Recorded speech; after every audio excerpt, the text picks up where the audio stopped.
All Hit Radio.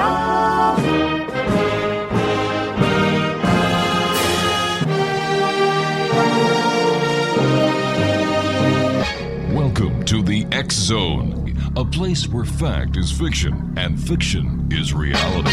Now, here's your host, Rob McConnell.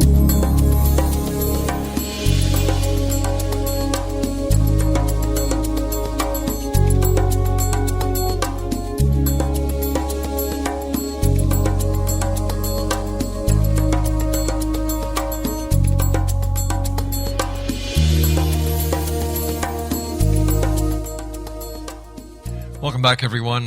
My name is Rob McConnell. This is the X Zone. We're coming to you from our broadcast center in Hamilton, Ontario, Canada. Worldwide toll-free, 1-800-610-7035. Email xzone@xzoneradiotv.com. On all social media sites, X Zone Radio TV, and our main website, www.xzoneradiotv.com. This hour, we're going to be talking about Ebola. We're going to be talking to Major Dr. Doug Rokke, who is no stranger to the X Zone Nation. He is an expert, and it's always a great pleasure having you with us, Doug. Usually you and I talk about depleted uranium, but you contacted us this morning, said we had to talk about it. We just did some shuffling of guests around because when Doug Rokke contacts us, I know it's important. So welcome to the show, Doug. Thank you very much, Rob.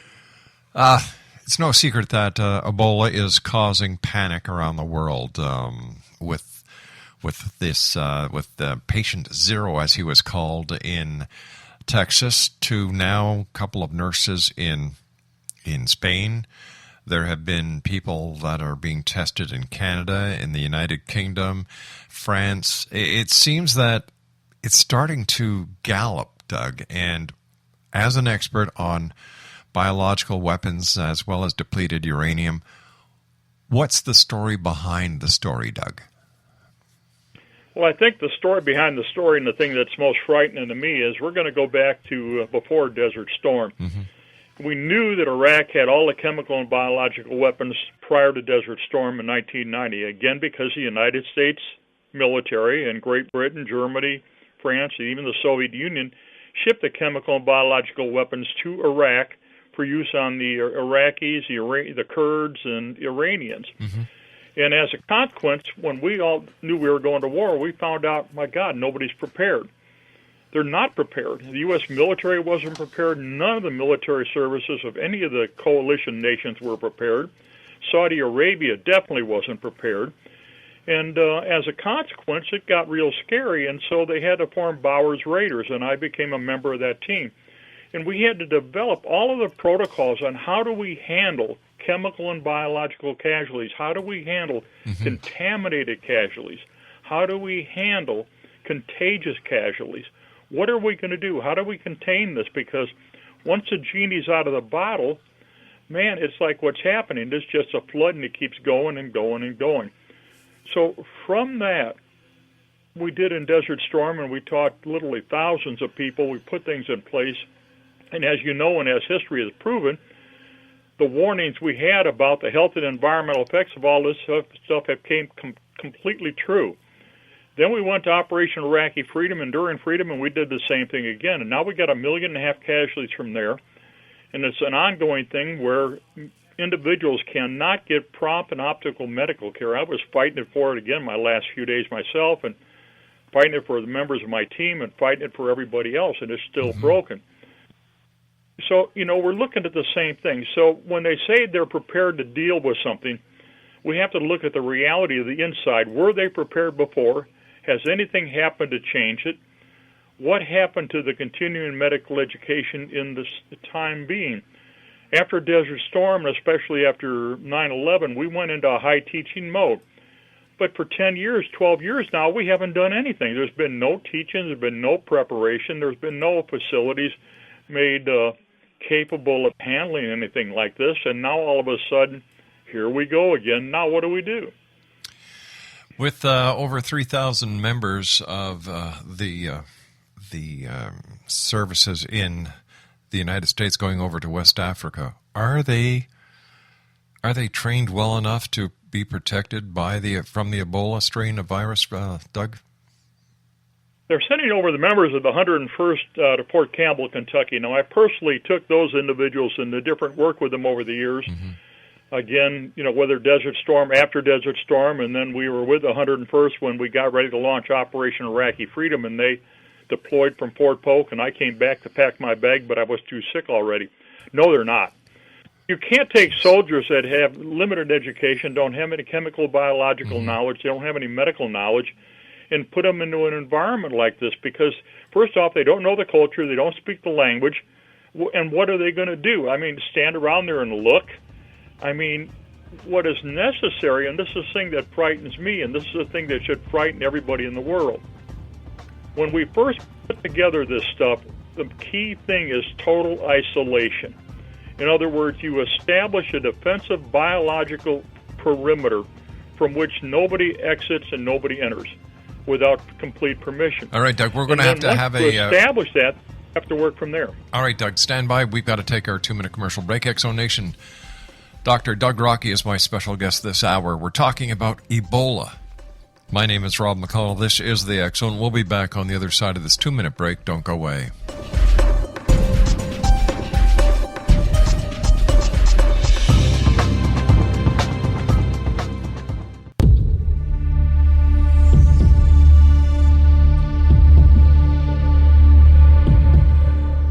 The United States is sending over 3,000 servicemen to help build hospitals, help build containment areas, as well as help with the logistics. Major Dr. Doug Rokke is my special guest. We've had the pleasure of talking to Doug several times over the years. He's a good friend of the X-Zone Nation. In the past, we've talked to Doug about depleted uranium, biological hazards. We've talked about the Gulf Wars. And Doug, I never thought in a million years you and I would be talking about Ebola and the threat that it is putting the entire world in. Now, I've got to ask you a question. It's pretty frightening. Because, Ebola showed up in 1976, 74, 75, 76. And again, a hemorrhagic fever. Now, it's a virus. It's a virus. We have to understand there are no medications. There are no drugs known that can counter viruses. That's the problem we run into all over the world. If you've got some type of bacterial infection, yeah, you can do that. But again, even those things start to mutate. What we have found today with the bacterial infections, we don't have antibiotics to find them. Well, the same thing with viruses, and I'm going to go back way in history, again, and looking at all this stuff, and again, the military applications and all this stuff, this is where this stuff was developed and used the first time, and it continues to be used.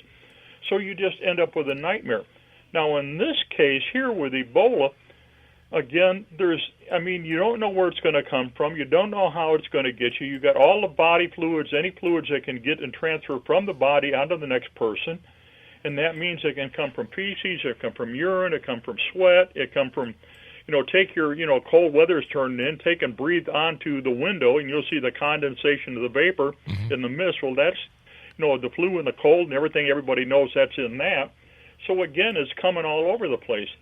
The horrible thing about Ebola, and when I look at the CDC and everything I learned, the incubation period is just weird as can be, anywhere from 2 to 6 to 21 days, maybe a lot of 5 to 8 days. But the person can be completely healthy and doing well, and you screen them and they look like they're fine, and 24 hours later they're dying. And you have no way to control it. And so what frightened me, and what I've been trying to get everything together, trying to get our team back together, and the sad part is the team of extroverts that did all this stuff before, too many are dead or too many are sick, and we're all retired, and nobody wants to listen to old retired, has-beens or whatever you have. So now you've got a problem. When they didn't establish immediately a perimeter of control, and now allowed it to continue without establishing a perimeter of control, it dooms the failure, because you can't control it once the genie is out of the bottle and starts transferring. And then the inadequate decontamination modes allow mutations to take place. In other words, this stuff is growing in intensity and growing in strength, and how are you going to stop it now? That's scary. It's really scary. What I've done, Doug, is I've got a petition online at www.stopebolaPetition.com, and I'm petitioning the Canadian government, because we're based up here in Canada, to deny entry into Canada anyone from any country in Africa or any other country anywhere where there are suspected cases of Ebola or confirmed cases of Ebola. They should be put into a quarantined area for at least 21 days and monitored. At the end of the 21 days, if they still show no sign of infection, let them back into the country. And I've been called a racist. And I've been called a racist because of this. Well, yeah, but that quarantine has to happen before they leave that other nation. You can't have somebody coming into this nation. They're flying on the aircraft and flying all over the world, and you've got mobile connections in and out of airports and in and out of stuff, throwing spit and urine and feces and God knows and snot and everything all over the place. So once you leave that foreign country to come here at this time, I mean, what it has to have happen is complete isolation of Africa in these areas where there's no travel out of that area whatsoever. Now, the medical authorities obviously are going to have to go in and try to establish a facility. The problem you run into, and this comes back to what the problem we had during Desert Storm and with everything else, we put the plans together. You can't take a tent or anything like this as a facility that has a porous material, of any porous materials, and use that, because once the contamination gets in the porous material, there's no way to clean it or decontaminate it. And all these tents ideas where they said, well, we'll take a DepMeds facility for the U.S. military, well, that's a tent. That thing's not made for chemical or biological casualties at all. That's why we established the incredible levels of decontamination way away from any hospital or medical treatment facility or anything where you're going to have people. In other words, you're decontaminating them in an area way away where you don't have to worry about it, and then you have to clean that up after you decontaminate it because you can't just leave it there. And there's no plans like this. Right now they're bringing a casualty into the hospital, and somehow they're going to decontaminate it in the hospital without contaminating the hospital. And then they're going to put, and I pulled up the stuff, they're going to put this PPE suits that I call, spit bags, because they won't do anything. And then they get it on there. Now, how are they going to get out of those things without contaminating everything else? And then they contaminate the area around them, and now they got to decontaminate there. So what you got is a snowball in hell. It's bad. It's horrible, and everybody forgot the simplest thing: containment at the source, treatment at the source. But then you run into the problem: how do you have hygiene in an area where you don't have water, sanitation, you don't have anything in place? So how do we do it, Doug? There's got to be a solution. Now, I understand that the quarantining of the area, a fixed quarantine, has to be done. I agree 100%. When it comes to... Well, what I think we need to do is go back to the thing where they completely stop all traffic in and out of the affected areas, period, end of story. And you can't move and you can't leave, and it doesn't matter until this is all under control.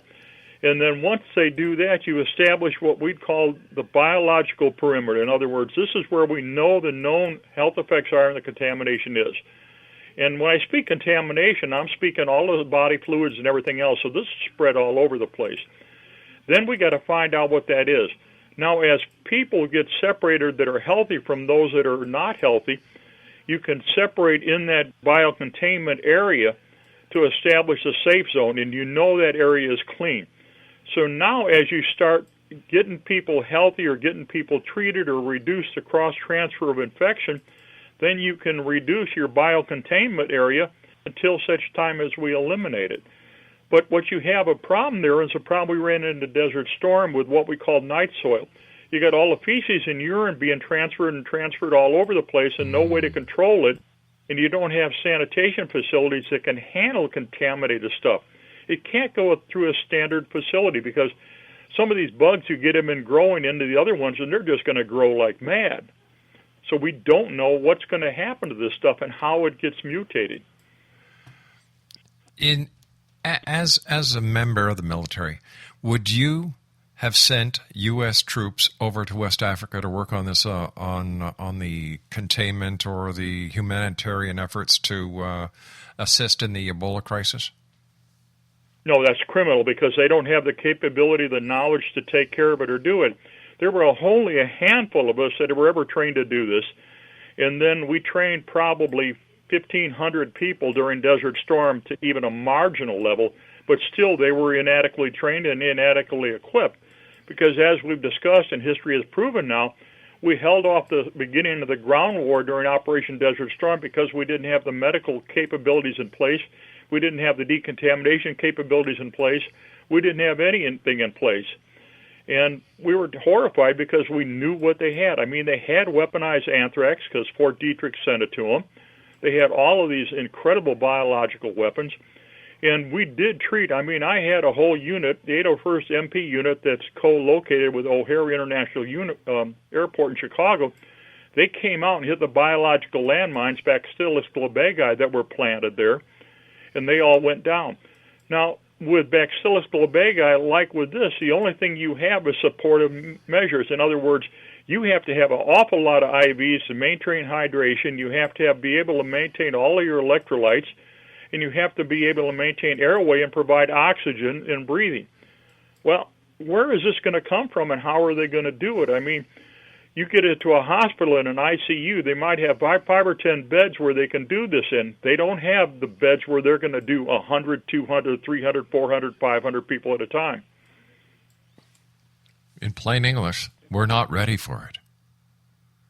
No, we're not. We never have been, and that's the frightening thing, and that's why I got so scared, and my other team members that I've spoken to were so scared, because the containment has been breached, and the political decisions for the same thing which you cited, racism, we can't stop them from traveling, has now doomed everybody around. So once it got there, we know it's in Spain, we know it's in Dallas, Texas, we know it's in Nebraska. The containment at those areas has to be huge. Now, in Dallas, Texas, we still don't know what's going to happen. We know the guy's dead. We know he contaminated. We know he was in the community. That we know that these fools turned him away from the ER when he went for help. But the problem you run into, and this is the problem we had during Desert Storm when we had to put this together, you can't take a sick patient like this into a standard ER because the ER is trashed. And how do you decontaminate that ER and all the equipment? We found out you couldn't. So when you look at the Medical Management Chemical and Biological Casualties Handbook for the U.S. military and NATO and Canadians, as I said, adopted the whole thing because they worked right with me, worked with us. You're putting it out there basically in an area the size of 2 football fields, and you've got everything set together where you bring in, and the people that are expecting are going to die, you don't waste your time on. That's the horrible part, because when you get into this stuff, we have to do what's called reverse triage. In other words, I'm not going to waste resources on people that we know are going to die right away when I can try and save some other ones that haven't come down with it yet or have limited. Doug, let me ask you this. You just brought up something very interesting, because there's a lot of controversy in the media. The Reverend Jesse Jackson is also saying that Duncan or patient 0 did not receive the same treatment as the NBC cameraman and some, I forget who the other person was, by getting either these new drugs or a blood transfer. Was this because, in your opinion, that they knew that Duncan was going to die and there was no sense doing anything except making him comfortable? Well, when you get to the extent as sick as he was, and I'm not a doctor and I wasn't there, so I don't know, but as sick as he was, there's not a whole lot you can do. Your kidneys are shutting down, your heart is shutting down, your liver is shutting down. We don't have the medical capability to do this. This is what's horrifying about chemical and biological weapons. This is what's horrifying about depleted uranium. I mean, we still got individuals that are dying from these exposures, and they're still being denied care. All right, Dougie, we got one right here in Illinois that just, his mother called me, absolutely exposed to depleted uranium. He absolutely did not get the care, and he absolutely died. Doug, denied care from the VA in Illinois. Doug, I've got to take my news break. Stand by. X Zone Nation, I'll be back on the other side of this break with Dr. Doug Rokke here in the X Zone. Don't go away.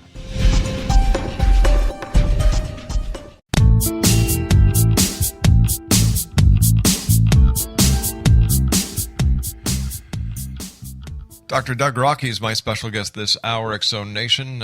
We've had Doug on the show many times. He's a good friend of the X Zone. We've talked to Doug in the past about depleted uranium, biological warfare. We've talked to Doug about Oh my gosh, so many things pertaining to the wars in the Middle East, and now we're talking to Doug about Ebola.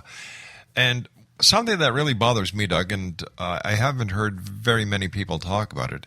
If we know that Ebola is spread by bodily fluids, if a member of ISIS or a number of people within the ISIS organization were able to infect themselves with Ebola, beat the incubation period back to the United States, come down with a full-blown case of Ebola and start going through the shopping centers, downtown areas, sneezing, cahooting, this would turn them into biological weapons, terrorist weapons.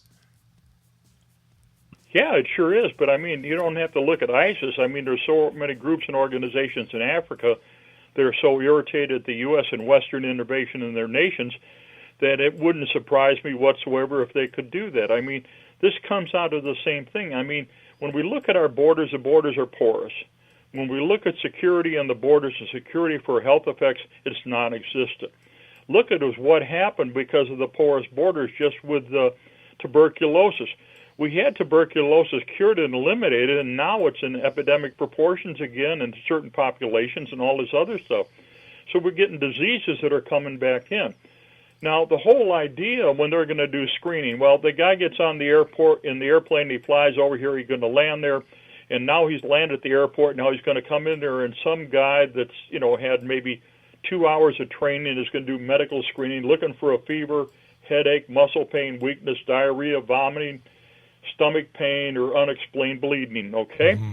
Well, the guy may or may not have it, because the guy could be sicker than blue blazes, but he could be anywhere instead from, you got an incubation period of 2 days to 21, most of them are 8 to 10 days, but he could be in any one of those periods, so it might not manifest itself until a few hours after he had been supposedly screened. Well, now that screening has failed, and it's all over creation.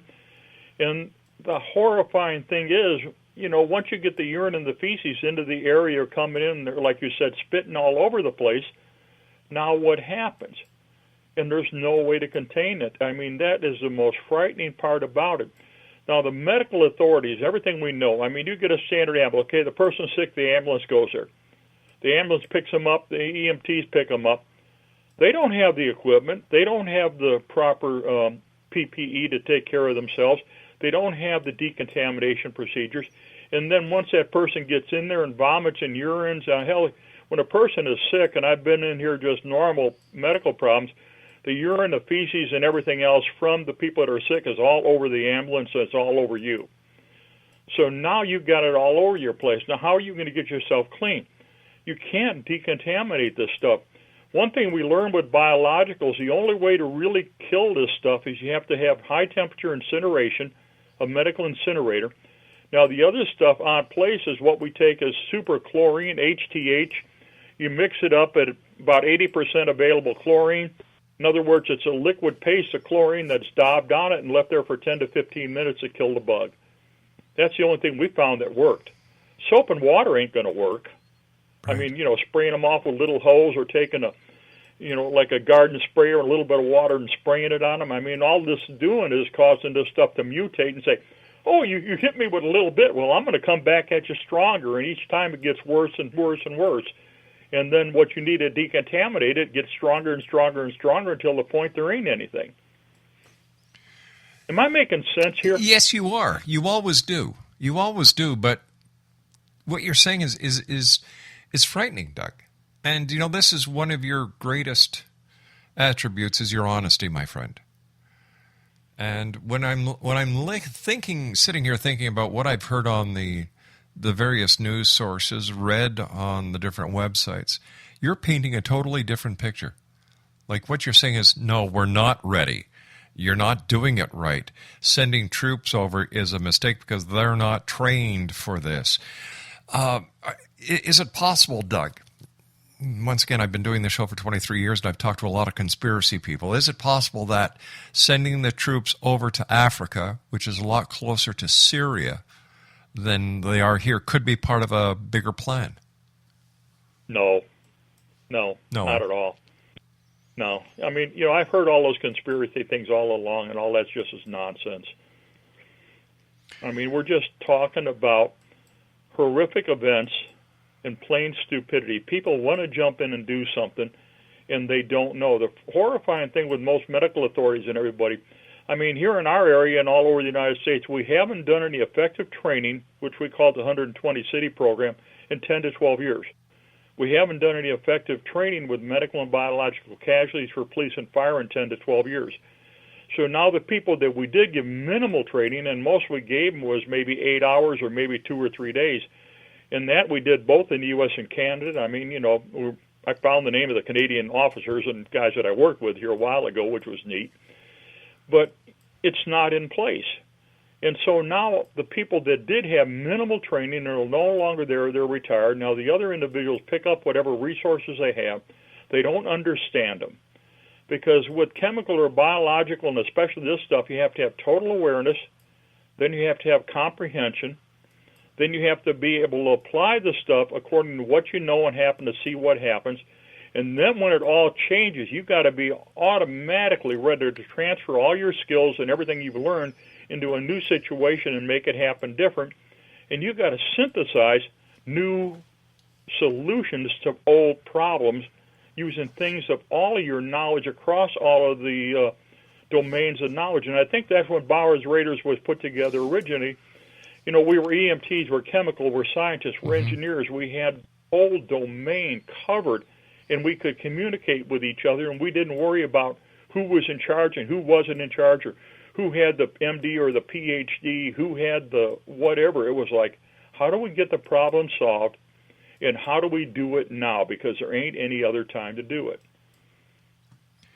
So are we too politically correct? Are we too cautious? Are we too free willing to put our power where our mouth is? And one thing that really bothers me, Doug, is after talking to you many times, we can't take care of the vets that are coming home now. God forbid, how are we going to take care of 300 members who may face contamination with Ebola? They don't have any. They don't even have any treatment. I mean, when we look at the treatment, and I'm looking at the CDC reports, and again, I went in there and digging all this out because I had to review it, and I've done this before, and I've taught it and everything. The only thing you have, and this is what we found in Desert Storm with the biological casualties we treated, is incredible IV therapy. Okay, you have to have incredible levels of IVs. Now, the problem when you go to start an IV, you yourself are going to get contaminated with all the liquids and the blood and everything else from the IV. Now, you got to be pumping them in there like mad. So if we get all these guys down, how many IVs you have, how many people can start an IV, and what we had a problem in combat is starting an IV in a combat or in a dirty situation in Africa or like this is not the same as trying to do it in the doctor's office. What we found out, and what I have found out, especially when you've been exposed before and have problems, a super nurse or an anesthesiologist can't start an IV. I mean, that's what they found on me when I went to surgery. We can't start them on you. Why? Well, because this is the previous damage that we had and how it affects everything. So the only medical care that you have totally available for this is, IV therapy and maintaining oxygen. At the same time, you maintain your electrolytes and try to treat all the other organ failures that are happening. It seems then the only thing to do is to, like you were saying, have reverse triage. And, those who are able to be helped go one way, and those who can't be helped just are kept comfortable until it's time for them to go. Yeah, because how much resources are you going to expend? But we have to come back to the same thing. And maybe it's too late. I hope it's not. We have to go to containment at the source. That's the only option. And this idea, well, they're still going to, as they talked about on the news here with the United States and Canada with the CDC and everybody working together, well, we're going to teach the guys and give them a 2-hour class and they can screen them as they come in. Well, it's too late. Once they left Africa and started traveling, that was the end of it. So it has to be total containment at the source.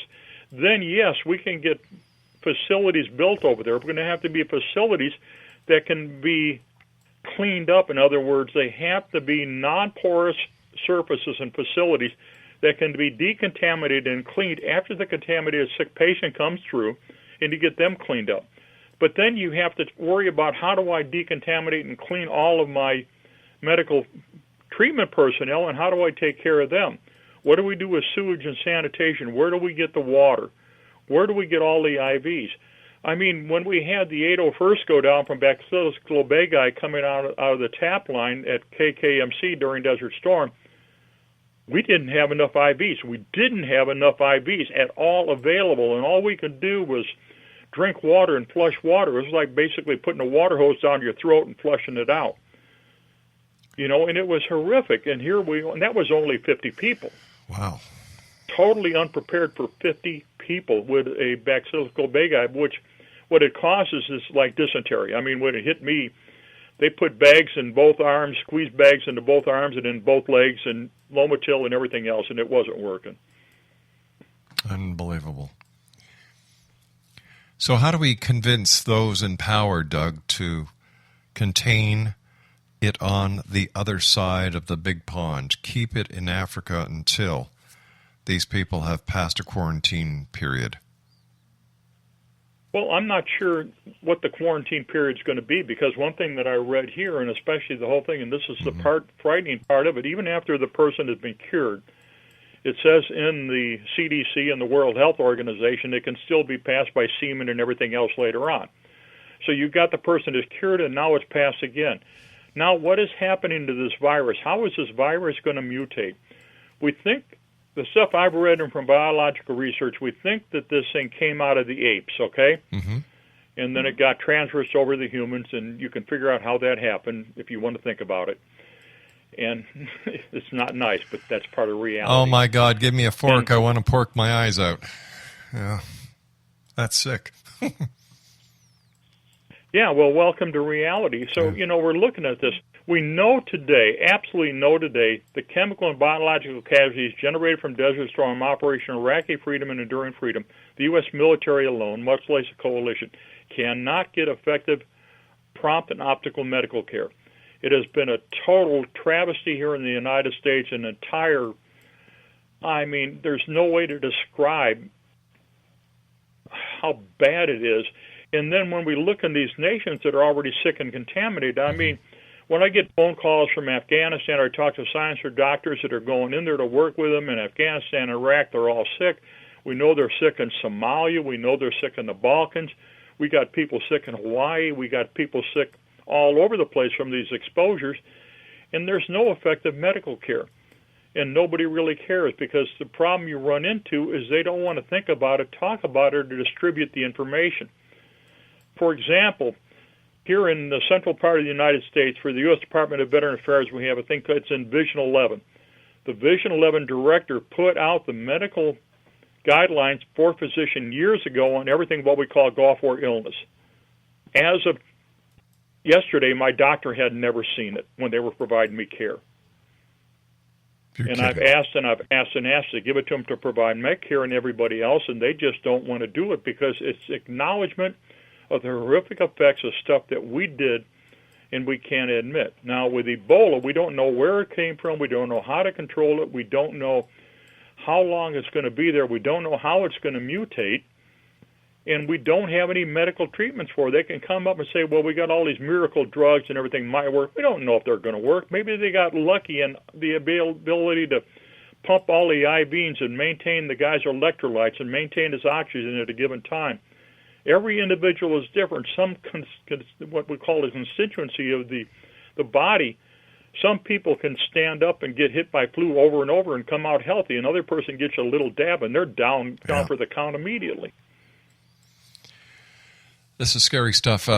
In your opinion, Doug, and I'm just asking you for your opinion because you've done so much work and so much research in this, are we looking at more cases of Ebola being treated in the United States, and do you think there's a chance of an epidemic? Yes. I wish I could say otherwise, because they weren't sure today. They were scared that the deputy sheriffs down in Texas had came down with it. Yeah. They still don't know how much that guy down there exposed other people, where it is. all the transfers and these guys flying through, all the people coming in, and they said, what's 100, 150, or 200 a day coming in. They don't know what's happened to them. They don't know where they go to. They themselves could think that they're totally healthy and be sick. You can be a carrier. The idea that you might have full-blown symptoms before it's going to come up, or, I can identify them as carrier, is nonsense. Mm-hmm. We know from this stuff before you can be a carrier and not be really symptomatic, or not be picked up, I just got the flu, I don't feel good, or I had too much to drink last night, had a headache, and bang.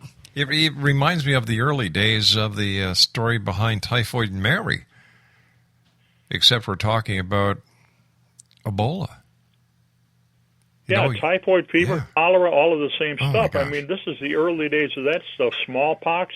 Yeah. I mean, it wasn't that long when you and I were small, again in the 50s, mm-hmm. where the measles and the mumps and chickenpox, in order to do it, people were deliberately exposed in order to get immunity. Well, on this stuff, we don't think, there's no knowledge of immunity really happening. They have an idea that there might be some stuff formed in here, antibodies formed that got people that have come down with it. I don't think anybody knows, but when it mutates, then those antibiotics don't treat it. Yeah, Doug, stand by, my friend. You and I have to take our final break for this hour. X-Zone Nation, Doug Rokke is our special guest. The director of the CDC is saying that Ebola is like the AIDS epidemic. That is scary. We'll be back on the other side of this break. Don't go away.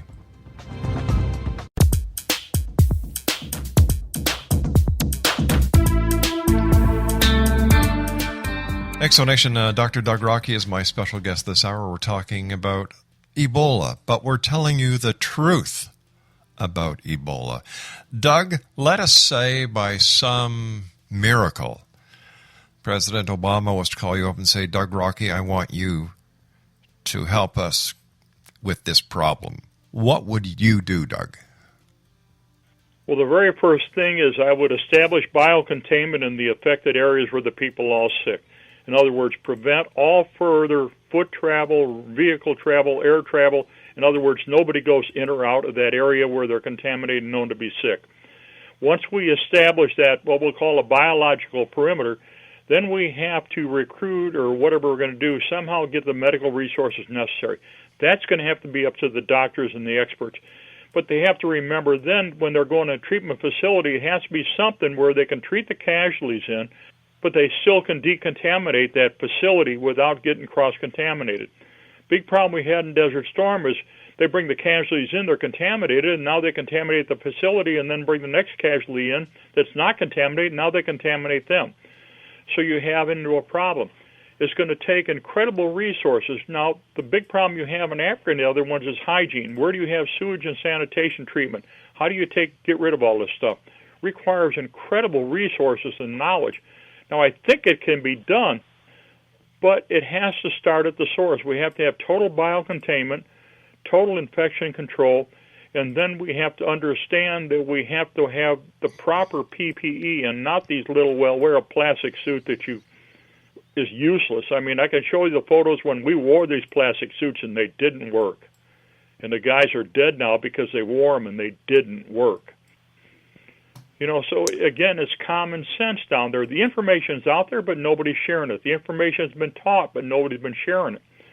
The information's been available, but nobody's sharing it. And it's the political will and everything, as you mentioned from the get-go. What do I need to do to contain this? In other words, I got to stop complete movement in and out of the area, and then I got to treat it where it is. And as I get people cured, I can reduce the biological containment perimeter until I eliminate it. Doug, where does FEMA fit into all this? Isn't FEMA supposed to be working with the CDC on the control of this? Isn't it Federal Emergency Management? Well, yeah, when we put the original programs together for 120 city, we had all of the different groups working together. But again, you came in, we got in the turf wars. This is my turf, this is your turf. No, I can't do this, you can do this. No, this is your responsibility. No, this is mine. No, it's nobody's responsibility. And so as consequences turned into a disaster because team effort doesn't exist. Everybody has their turf and nobody wants to give it up and nobody wants to admit when they're wrong. So when they're right, nobody wants to use it. And that's why it's turned into a disaster for Gulf War illness and all the things treating and everything all over the world now from the military operations and military contamination. One quick question, Doug. We're running out of time really fast. I've got about 30 seconds. Have the conditions with the VA improved? Absolutely not. They're getting worse by the day because they haven't made the conscious decision yet to make the political decision to acknowledge the health and environmental effects of all this stuff and just provide the prompt and optimal medical care. And when the people screw up, admit they screwed up and take care of it. There's no accountability for what went wrong or the people that caused the problems, and there's still no sharing of all the information necessary to optimize medical care. And that's what's happening with Ebola. Doug Rokke, thank you so much for joining us, Doug. Once again, if there's anything that you need to get out to the public, you let me know. We'll get you on as soon as we can. God bless you, Rob. Thank you. God bless you, Doug Rokke, and God bless all of our members of the armed forces and armed services around the world. I'll be back on the other side of this commercial break with the news at 6.5 minutes past the top of the hour as the X Zone continues right here from our broadcast center in Hamilton, Ontario, Canada. My name is Rob McConnell. I'll be back. Don't go away.